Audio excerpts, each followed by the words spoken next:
भक्ति के कारण भगवान ने अपना दरवाजा बदल दिया।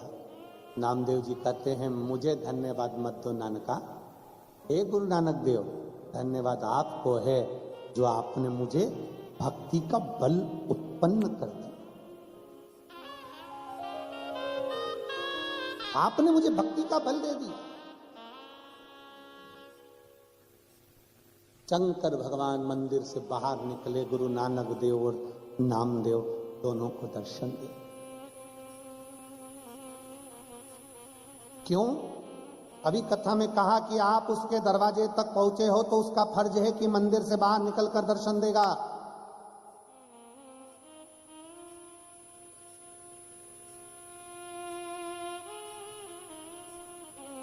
कितना सुंदर एक चरित्र आता है। जयपुर के राजा के यहां एक व्यक्ति काम करता था।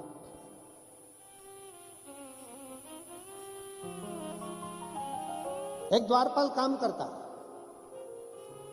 जिसका नाम रामू है। उसका एक नियम पक्का था कि ईमानदारी से काम करता था। आगरा का राजा जयपुर के राजा से मिलने के लिए गया और आगरा के राजा को देखकर जयपुर का राजा सिंहासन से उतर गया। जयपुर के राजा ने आगरा के राजा के आगे अपना सिर झुकाया, हाथ जोड़ा। रामू आके खड़ा हो गया, महाराज अब मैं तुम्हारी नौकरी नहीं कर सकता। जयपुर के राजा ने पूछा, क्यों? रामू क्या बात है? रामू ने कहा, महाराज आपसे एक शर्त लगी थी, आपने कहा था मैं दुनिया का सबसे बड़ा राजा हूं, दुनिया मेरे आगे झुकती है, और मैंने कहा था अगर आप किसी के आगे झुके तो मैं आपकी नौकरी छोड़ दूं। आप दुनिया के सबसे बड़े राजा थे, इसलिए मैं आपको प्रणाम करता था, आज से तुम्हारी नौकरी बंद। आगरा के राजा ने कहा, ठीक है अब तुम मेरे यहां नौकरी करना। आगरा के राजा क्या नौकरी करी। एक दिन आगरा का राजा रामू को लेके वृंदावन की यात्रा करने के लिए चला गया और वृंदावन की यात्रा करते करते करते करते वो आगरा का राजा एक दिन बिहारी जी के मंदिर के सामने से निकला तो बिहारी जी के मंदिर को प्रणाम किया। जैसे ही प्रणाम करा तो रामू ने कह दिया, आज से तुम्हारी नौकरी बंद, तुम इसके आगे क्यों झुके? आगरा के राजा ने कहा, ये तो वो राजा है ब्रज का जिसके आगे दुनिया झुकती है, तो मैं भी झुका। बस तो फिर आपकी नौकरी बंद, मैं उसकी नौकरी करता हूं जिसके आगे दुनिया झुकती है। जयपुर के राजा क्या करा? जयपुर का राजा तुम्हारे यहां झुका तो तुम्हारे यहां करी, तुम बिहारी जी के आगे झुके तो मैं बिहारी जी की नौकरी करूं। अब उसको लगा कि अंदर कोई राजा है, उसको लगा कि अंदर कोई राजा, और लग गया अंदर। कभी अंदर नहीं गया, बिहारी जी के मंदिर में बाहर बैठता, नौकरी करता। बिहारी जी के मंदिर के बाहर बैठता रामू, नौकरी करता, चौकीदारी की नौकरी करता। कभी राजा रानी को नहीं देखा उसने, कभी बिहारी जी को नहीं देखा।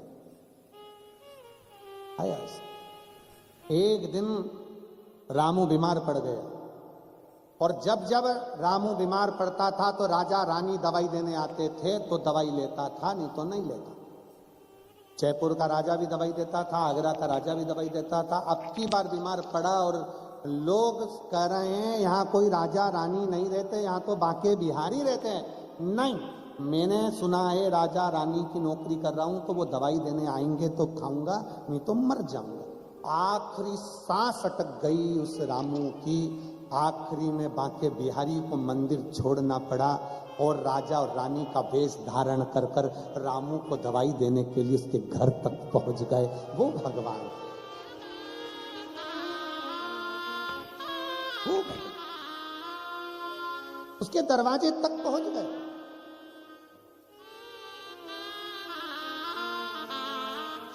रामू ने कहा, महाराज आप कौन? तो कि मैं राजा। ये कौन? रानी। महाराज मेरे को तो लोग कहते थे कि यहाँ तो भगवान रहता है, राजा रानी कोई रहते ही नहीं है। अरे बाके बिहारी जी बोले, वो तो पागल है, मूर्ख है, उनमें तो अक्कल नहीं। उनको क्या मालूम कि यहाँ ब्रज का राजा और ब्रज की रानी यही रहते हैं, तो क्या मालूम। महाराज आप मुझसे मिलने रोज आओगे? बांके बिहारी जी ने मन में सोचा, राधा रानी की ओर देखा, राधा जी बिहारी जी को देखी, एक दिन आने की बात थी, अब ये तो रोज पकड़ लिया, रोज। ठीक है, आएंगे।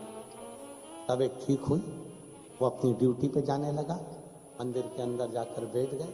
भगवान, एक दिन एक दो संत की टोली निकल कर जा रही थी, मृदंग बजा रहे थे, जाते गए संत की टोली निकल कर जाती। इतने में रामू ने, थोड़ा आवाज बढ़ाओ, रामू ने संतों की टोलियों को रोक दिया। चिल्लाओ ना, संतों की टोलियों को रोका, तुम रुको, आवाज मत लगाओ, अंदर मेरे राजा रानी सो रहे हैं, रात को क्यों चिल्ला रहे? संतों ने कहा अंदर राजा रानी नहीं, हमारे बांके बिहारी हैं। रामू ने कहा अंदर मेरे राजा रानी है। दोनों में झगड़ा हो गया, संत पकड़कर अंदर ले गए, यहां बिहारी जी हैं। जैसे ही कहा रामू ने, यहां मेरे भगवान नहीं, यहां तो मेरे राजा रानी है, दरवाजा खुलते से ही संत के सामने बांके बिहारी और राधा रानी, राजा और रानी भगवान नामदेव जी महाराज के सम्मुख में गुरु नानक देव जी कहते हैं, भक्ति विश्वास दृढ़ होना चाहिए।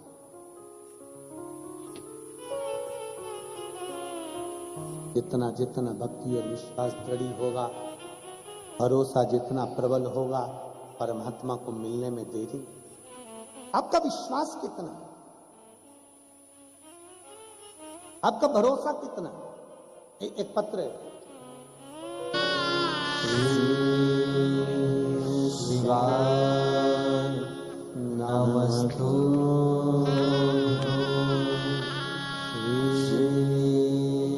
शिवाय नमस्तु।